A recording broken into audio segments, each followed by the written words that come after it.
Tentara Israel atau IDF menculik aktivis kemanusiaan asal Swedia Greta Thunberg dan 11 orang lainnya saat hendak mengirimkan bantuan ke Gaza.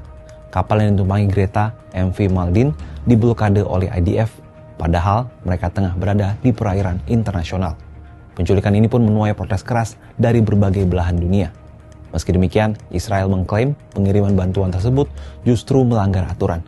Bagaimana kondisi dan situasi terkini dari aktivis asal Swedia Greta Thunberg beserta 11 aktivis lainnya?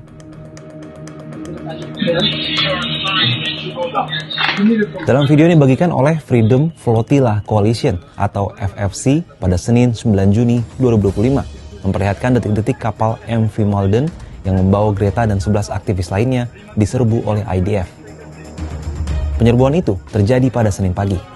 Selepas pukul 06.00 pagi, FFC mengabarkan ada pesawat nirawak di atas MV Madlin. Pesawat itu mengacak sinyal dan menyemprotkan cairan yang membuat mata serta hidung perih. Setelah itu komunikasi FFC dengan MV Madlin terhenti. FFC lantas menyiarkan video-video yang direkam Thunberg dan orang lainnya di kapal itu sebelum tentara Israel menyerbu. Kapal itu diserbu di atas perairan internasional yang berjarak sekitar 200 km dari Gaza. Pemerintah Israel pada minggu dini hari telah memerintahkan militer Israel mencegat kapal itu. Pencegatan dinyatakan mencegah kapal melanggar blokade laut yang sudah puluhan tahun diterapkan Israel terhadap Gaza. Blokade itu semakin diketatkan sejak Israel menyerbu Gaza pada Oktober 2023. Sesaat setelah ditangkap, Greta mengirimkan pesan dari atas kapal yang mendesak pemerintah Swedia untuk bereaksi atas penangkapan dan penghentian pengiriman bantuan ke Gaza oleh IDF. I urge all my friends, family and comrades to put pressure on the Swedish government to release me and the others as soon as possible. Hingga Selasa belum jelas di mana keberadaan Greta dan 11 aktivis lainnya usai penyerbuan oleh IDF. Penangkapan ini pun menuai gelombang protes di berbagai penjuru dunia, di antaranya di Prancis dan Jerman, yang kemudian bermunculan setelah IDF melakukan penangkapan terhadap Greta Thunberg dan 11 aktivis lainnya. Mereka menuntut IDF membebaskan para aktivis dan mengizinkan bantuan yang dibawa MV Maldin masuk ke Gaza. Sementara itu, melansir Anadolu Agency, pemerintah Swedia telah berkomunikasi dengan Israel terkait penangkapan Greta. Kementerian Luar Negeri Swedia menyebut tengah memantau situasi terkini, namun belum jelas langkah apa yang akan diambil.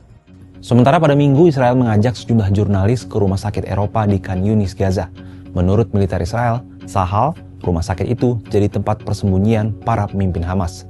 Salah satunya Muhammad Sinwar, adik mendiang Yahya Sinwar yang meneruskan kepemimpinan Hamas.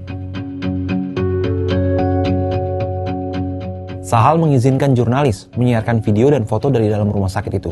Syaratnya, video dan foto harus diperiksa dan disensor Sahal sebelum disiarkan. Sahal menyerbu rumah sakit itu beberapa waktu lalu. Alasannya, Sinwar dan sejumlah pemimpin Hamas ada di sana. Juru bicara Sahal, Brigadir Jenderal Evi Devrin, menyebut Muhammad Sinwar tewas dalam rumah sakit itu. Namun ia tidak menunjukkan bukti penguat. Devrin tidak bisa memberikan penjelasan lebih jauh bagaimana serangan itu menewaskan Sinwar. Dia tidak memberikan jawaban yang pasti yang menduga Sinwar dan para pemimpin Hamas tewas akibat gas yang mungkin timbul dalam serangan itu atau gelombang kejut ledakan. Dalam ruang bawah tanah itu, militer Israel mengklaim menemukan persediaan senjata, amunisi, uang tunai, dan sejumlah dokumen. Penculikan terhadap Greta Thunberg dan 11 aktivis ini menambah daftar panjang kekerasan yang dilakukan oleh Israel. Menurut sahabat Kompas, bagaimana seharusnya dunia menyikapi insiden seperti ini?